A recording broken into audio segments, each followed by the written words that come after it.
Në këtë edicion do të ndiqni.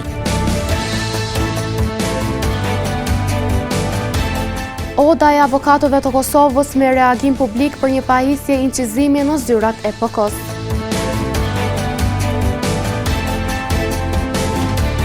Një grua gëzon epitetin e nënës për herë të parë në moshën 50 vjeç.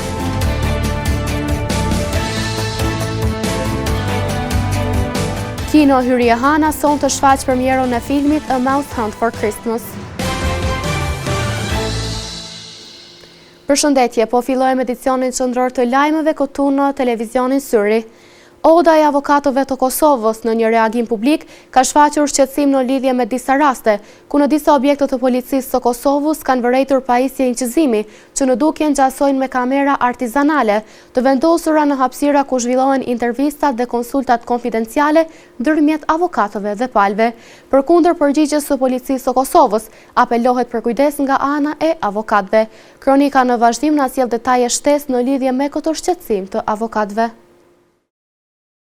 Oda e avokatëve të Kosovës ka njoftuar se në disa objekte të policisë së Kosovës janë vërejtur pajisje incizimi, të cilat në dukje ngjajnë me kamera artizanale, të vendosura në hapësira ku zhvillohen intervistat dhe konsultat konfidenciale ndërmjet avokatëve dhe palëve.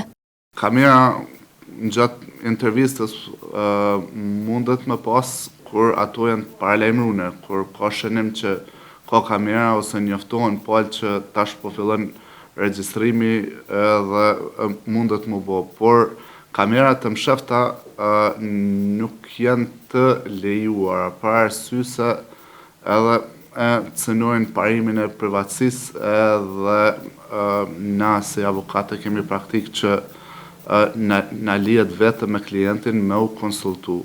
Edhe në qatë fazës konsultimit i nënshtrohet parimit konfidencialitetet që bisedat avokat-klient janë konfidenciale për që në të ardhmen mi planifiku mbrojtjen me ditë se si me u deklaru klienti, a me u deklaru apo jo. Avokati Yll Bokshi thotë se një gjë e tillë është e papranueshme, sepse përbën shkelje të privatësisë dhe të ligjit për konfidencialitetin e komunikimit ndërmjet avokatit dhe klientit.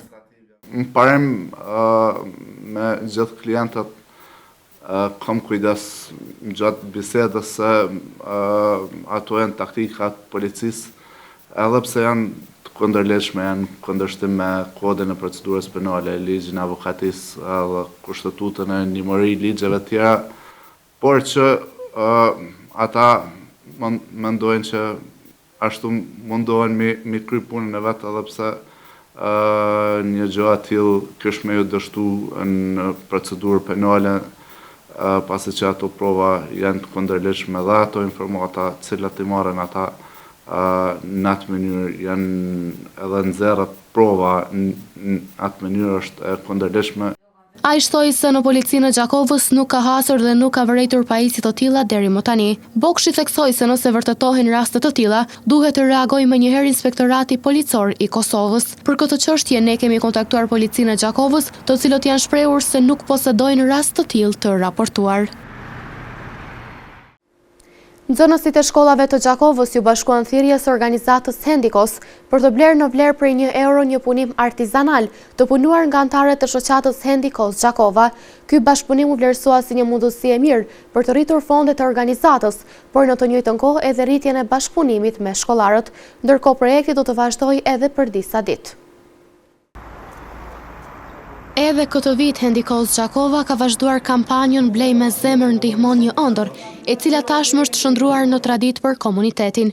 Arbër Gjara nga Hendikos Gjakova ka treguar se si qëllim mbetet durimi dhe shitja e stolive dekorative. Gjara ka treguar se në bashkëpunim me DKA-n janë njoftuar nxënësit në shkolla se kush janë të interesuar për blerjen e stolive, të cilat kushtojnë €1 për copë.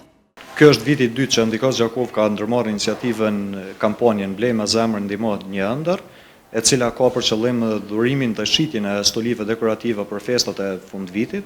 Ky veso është viti i dytë ku në bashkëpunim me Drejtorinë Komunale të Arsimit dhe gjitha shkollat e komunës Gjakovës, të cilët i kanë njoftuar nxënësit, të cilët janë të interesuar për mi ble këto stoli. Kosto e stolive është €1 për një copë, ndërsa të gjitha mjetet e fituara të mbledhura prej kësaj iniciative do të shfrytëzohen për ofrimin e shërbimeve për fëmijët të cilët janë në listën e pritjes në Endikos Gjakov. Tutje Gjara ka treguar edhe për 2 llojet e stolive që punohen. Punimet, stolit janë të punuar janë 2 lloje të stolive. Një lloj i parë është prej i krijuar prej printerit 3D dhe laserkat, ndërsa stolit tjera janë punuar prej punë dore ose handmade. Kampanja Blej me zemër ndihmon një ëndër tashmë shënohet për të dytin vit dhe mjetet e mbledhura do të shfrytëzohen për ofrimin e shërbimeve jetike për fëmijët me aftësi të kufizuara.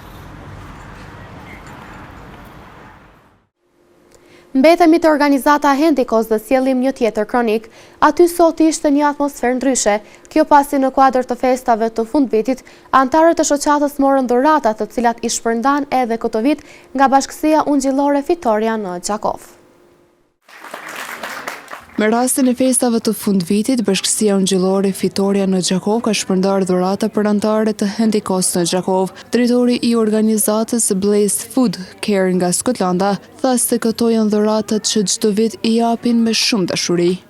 So the shoe boxes are filled for people who... Këto dhurata janë për të përfshira për të gjithë njerëzit, jo vetëm ata me aftësi të kufizuar, derisa ne jemi duke shërbyer me këto dhurata në vendet e ndryshme siç është Ukraina dhe vende tjera, pra është një dhuratë për të gjithë njerëzit që janë të varfër që janë në nevojë. Drejtoresha e Hendikos në Gjakov falenderoi organizatën për ndihmat e vazhdueshme. Si çdo vit, Bashkësia Ungjillore Familja bin dhurata për fëmijët me aftësi të kufizuara, por edhe të rritunit. Ky është një bashkëpunim shumë vjeçar, kështu që i falenderojmë këtë organizatë. Përveç këtona edhe me mjete ortopedike shpeshherë na kanë mbështet ku e vlerësojmë këtë ndihmës pasi që kemi nevojë sidomos për mjete ndihmëse. Të gjithë anëtarët e organizatës Hendikos që pranuan dhurata ishin shumë të gëzuar, pasi atmosfera e festave të fundvitit vetë si filloi të ndjehet.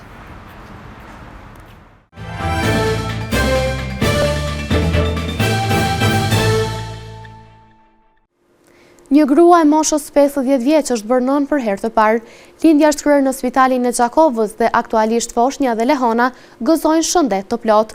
Ndërkohë profesionistët shëndetësor thonë se përkundër moshës së gruas, gjithçka ka shkuar mirë gjatë procesit të lindjes, e cila është bërë me prerje cezariane. Një grua 50 vjeçare është bërë nën për herë të parë. Sipas personelit mjekësor të spitalit Isa Grezda, si lehona ashtu edhe foshnja gëzojnë shëndet të plot pas lindjes. Ginekologu Dr. Ahmet Haslani deklaroi se pavarësisht moshës së nënës, procesi i lindjes ka kaluar pa komplikime dhe gjithçka ka shkuar shumë mirë. Procesi i lindjes ka shkuar mirë, ka për herë të parë ka ardhur në maternitetin tonë një paciente në moshën, rreth moshës 50 vjeçare, po 50 vjeçare së 75-she, e cila ka qenë shtazania e parë, e cila është krye, shtazania ka ndodhur në Çipër me IVF in vitro, edhe deri në moshën 36 javëshe të shtazanisë, kjo vizitat i ka bo edhe atje edhe nga njerë në Prishtinë, ndërsa vizitat e fundit, 10 ditë para se lindjes, me lind ka ardhur në maternitetin tonë. Ndër të tjera, Dr. Aslani theksoi se pavarësisht moshës së avancuar për të bërë nën, nuk është vonë asnjëherë. Ky është një shembull i mirë dhe kur nuk është vonë dhe kur s'duhet me hek dorë nga të qenurit nënë. E emocionuar, nëna e foshnjës Safete Metaj falenderoi repartin e ginekologjisë për kujdesin dhe mbështetjen e dhënë gjatë gjithë procesit. Jam shumë e lumtur me gjithë burrin tim, sërish me burrit e me gjithë fëmijë s'kam pas sa gjithë ka më konë që ka dalë sukses që atje po dhe për mikpritje këtu më kanë pritë mirë, kujdesin për mu shumë mirë. Këtu në Gjakov, të doktor Ahmet Aslan Brovina, me kolegët e vetë, shumë kanë pritë mirë. Për stafin mjekësor, çdo lindje e sigurt mbetet prioritet pavarësisht sfidave që mund të paraqes mosha apo rrethanat, ndërsa për familjen Metaj, kjo ditë shënon fillimin e një kapitulli të ri të mbushur me gëzim dhe shpresë. Në Institutin e Mjekësisë së Punës, aktualisht është duke u punuar me shumë përkushtim në kryerjen e shërbimeve sistematike, jo vetëm për komunën e Gjakovës, por edhe më gjerë. Ushtruesi i detyrës së drejtorit të Institutit, Shpejtim Skivjani, thotë se jemi në pritje të plotësimit edhe të disa mungesave të stafit specialist, me qëllim që secili shërbim të kryhet me shumë efikasitet. Instituti i Qendrës Kombëtare të Mjekësisë së Punës ka vlerësuar si të kënaqshme gjendjen aktuale të funksionimit, duke theksuar se fokusi i tyre mbetet te vizitat sistematike për punëtorët. Si Qendër Kombëtare e Mjekësisë së Punës, institucioni ka zgjeruar bashkëpunimet me sektorit publik dhe privat, ku deri më tani janë nënshkruar 40 marrëveshje. Kështu bëri të ditur ushtruesi i detyrës së drejtorit në ÇKMP Shpejtim Skivjani. Në institut, situata që ndonë kënaqshëm, ku jemi fokusu me vizita sistematike, si kurse jemi të qytë me titullarën Qendra Kombëtare e Mjekësisë Punës. Kemi marrëveshje të ndryshme me institucione publike dhe private, ku ndërto deri tani kemi nënshkruar 40 marrëveshje. Sipas ushtruesit të detyrës, Skivjani thotë se pavarësisht progresit, sfidë mbetet mungesa e stafit mjekësor. Sa i përket stafit mjekësor, situata qëndron pak e zëshme, kemi mungesë të stafit, mirë po pritet në çdo kohë të thotë jonë specializantët afër provimit specialistik. Shpresoj që në muajt e ardhshëm, domethënë të vitit arshëm, që do të kemi edhe ato, do të lojmë asnjë kabinet pa staf të ri. Skivjani tutjeshtoi se të gjitha aparaturat janë të servisuara rregullisht dhe çdo kabinet është plotësisht funksional, duke garantuar ofrim të pandërprerë të shërbimeve për qytetarët. Sa i përket shërbimeve që kërkojnë këtu, të gjitha aparaturat janë funksionale dhe të gjitha janë të servisuara nga operatorët të cilët kanë marrëveshje kontratë me ne, do të thotë çdo kabinet është funksional në Institutin e Mjekësisë Punës, do të thotë në Qendrën Kombëtare të Mjekësisë Punës në Gjakovë. Përjashtim vizitave sistematike, cilat janë ato vizitat e tjera që kanë interesim të madh? Përpos vizitave sistematike, tani mi fokusu vetëm në vizita sistematike. Pasi që mi të tjerën për çato, vetëm ato. Të më thonë, mirë po, edhe nuk e na shkalojmë edhe qytetarët e komunës jonë në rrethin. Kujtojmë se kabineti i dozimetrisë e bën Institutin Qendër Kryesore për matjen e dozimetrave të radiologjisë në Kosovë.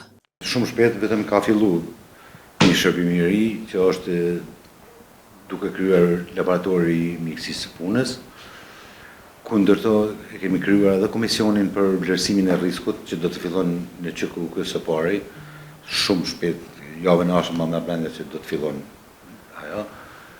Kështu që jemi të përgatitur edhe për laborator. Domethënë kemi edhe kabinetin e dozometrisë, ku kemi 2 fizikantë aty kemi edhe aty në tërë Kosovën dominojmë, domethënë me matjen e dozometrave të kabineteve të radiologjisë apo institucioneve të ndryshme. Brenda këtij institucioni shëndetësor synojnë që të forcojnë edhe më tej shërbimet duke u përpjekur të garantojnë standardet e larta në mjekësinë e punës dhe sigurinë radiologjike në gjithë vendin.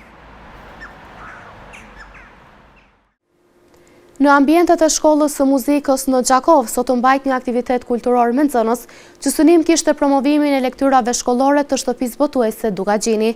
Përmes këtij aktiviteti, u synuan nxitja të menduarit kritik bashkë me përvojën e fëmijëve përmes diskutimeve. Në praninë e disa nxënësve dhe mosimdhënësve të shkollave fillore të komunës së Gjakovës, shtëpia botuese Dugagjini ka bërë sot promovimin e lektyrave shkollore të botuara nga kjo shtëpi botuese.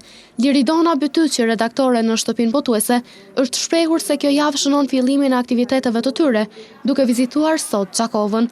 Bytyqi ndau edhe detaje tjera në lidhje me librat që u promovuan sot.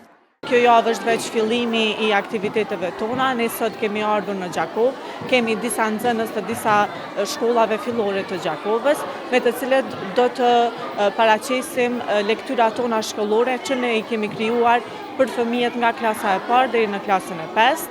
Këto lektyra janë të autorëve të ndryshëm, ka autor shqiptar dhe ka edhe autor botror, të cilët janë të caktuar fiks për nivelin e tyre që e kanë pranë në shkollë. Secila klasë ka gjithashtu edhe ilustrime, për shkak se këto lektyra janë të pajisura me ilustrime të ilustratorëve shqiptar, që janë të krijuara, janë të gjitha unike, dhe gjithashtu ka edhe një aparatur didaktike në fund të secilës lektyrë, ku do të ketë pyetje rreth asaj që ata kanë lexuar, për t'u nxitur edhe mendimin kritik në të njëjtën kohë dhe për t'u bërë pak ta rikujtojnë se çka kanë lexuar dhe gjithashtu edhe se si janë ndjerë në të njëjtën kohë gjatë leximit të këtyre lektyrave.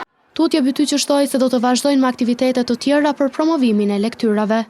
Falenderues si shtëpi botuese ndaj mësimdhënësve dhe mësimdhënësve që kanë qenë të gatshëm të bashkëpunojnë me ne dhe kanë sjellë disa nxënës. Sigurisht që nuk ka qenë e mundur që të vinë të gjitha shkollat, ne po mundohemi pak nga pak që të organizojmë aktivitetet të tilla dhe të përfshijmë disa nxënës, por sigurisht ne do të vazhdojmë prap edhe me aktivitete të tjera, ku do të mund të kemi më shumë kontakt me fëmijët, edhe në këtë aktivitet dhe në të gjitha aktivitetet e tjera që bëjmë, ne mundohemi që të ketë edhe interakcion mes nesh dhe fëmijëve, të mos flasim vetëm ne dhe vetëm tu paraqisim se çka kemi punuar, por që edhe t'i dëgjojmë edhe mendimet e tyre, si të fëmijëve, ashtu edhe të mësimdhënësve, për shkak se edhe mësimdhënësit do të kenë këshilla apo komente për ta bërë sigurisht edhe punën tonë më të mirë, po ashtu edhe në shërbim të tyre, për shkak se mësimdhënësit punojnë çdo ditë me fëmijët dhe e dinë se çka u përshtatet dhe çka mund të ndryshohet dhe të bëhet më mirë. Ndërkaq mësuesja Mirlinda Efendia tha se bashkëpunimi me shtëpinë botuese Tukagjini është i kahershëm dhe fëmijët duke qenë lexues të vegjël të apasionuar pas librave, magjia e tyre i tërheq ngado. Bashkëpunimi jonë me shtëpinë botuese Tukagjini ka vite, është i kahershëm dhe mjaft rrethënës, shërben mjaft, sepse fëmijët tonë janë lexues të vegjël të apasionuar pas librit, magjia e librit i tërheq gjithnjë. Jo vetëm nga biblioteka shkollës tonë, biblioteka e qytetit, por edhe në librari të ndryshme janë mjaft të furnizuar me libra për fëmijë. Aty e gjejnë dëshirat e veta, preferencat e veta. Një nxënës i pranishëm tregoi edhe për librin e tij të preferuar. Unë lexoj libra, libri jam i preferuar është Frymëzimi im, sepse ka shumë tregime dhe është libri jam më i preferuar sepse në shkollën time unë me shokët e mi patëm lexuar atë dhe na pat pëlqyer. Ajo ka pas shumë mesazhe të mira dhe tregime të mira. Përveç promovimit të lektyrave, u mbajtën edhe diskutime dhe aktivitete të ndryshme kulturore e edukative, të cilat ndikojnë në nxitjen e mendimit kritik tek fëmijët. Kino Hyrie Hana edhe këtë javë ka planifikuar një listë filmash të zhanreve të ndryshme në dispozicion të gjithë filmdashësve. Aktivitetet fillojnë sonte me shfaqjen e premierës A Mouse Hunt for Christmas, për të vazhduar pastaj edhe me filma tjerë të zgjedhur, oraret të cilëve janë publikuar në faqen zyrtare të kinos. Kino Hyrie Hana edhe këtë javë ka përgatitur një program të larmishëm filmash nga zhanre të ndryshme, duke i ofruar publikut zgjedhje të reja për çdo shije. Aktivitetet nisën sonte me premierën A Mouse Hunt for Christmas, ndërsa oraret e filmit tashmë janë publikuar edhe në faqen zyrtare të kinos. Në Kino Hyrie Hana, si çdo javë, kemi premiera të reja, edhe këtë javë kemi një premierë të re, një premierë festive, filmi A Mouse Hunt for Christmas, një film shumë i mirë për të gjithë familjen. Bobi ndër të tjera kishte një mesazh të veçantë për të gjithë filmdashësit me ardhjen e festave të fundvitit. Ju ftoj të gjithë më arë mi shiku filmat në kino, që ta përjetojnë festat me një ngurtësi të kinemas. Nga kjo kinema bëhet e ditur se programi do të pasurohet vazhdimisht me filma të rinj, duke u siguruar që publiku të ketë gjithmonë diçka të re për të parë. Në vazhdim të ndjekim parashikimin e motit për ditët në vijim.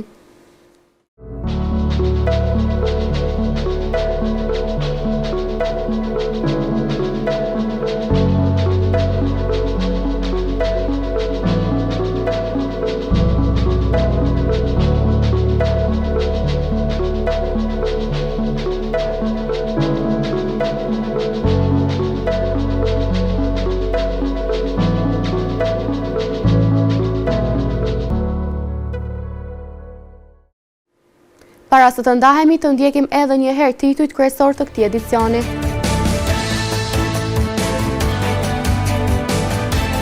Oda e avokatëve të Kosovës me reagim publik për një pajisje incizimi në zyrat e PK-s.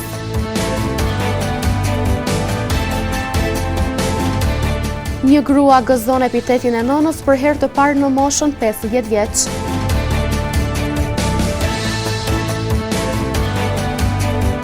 Kino Hyrje Hana son të shfaq premierën e filmit A Mouse Hunt for Christmas.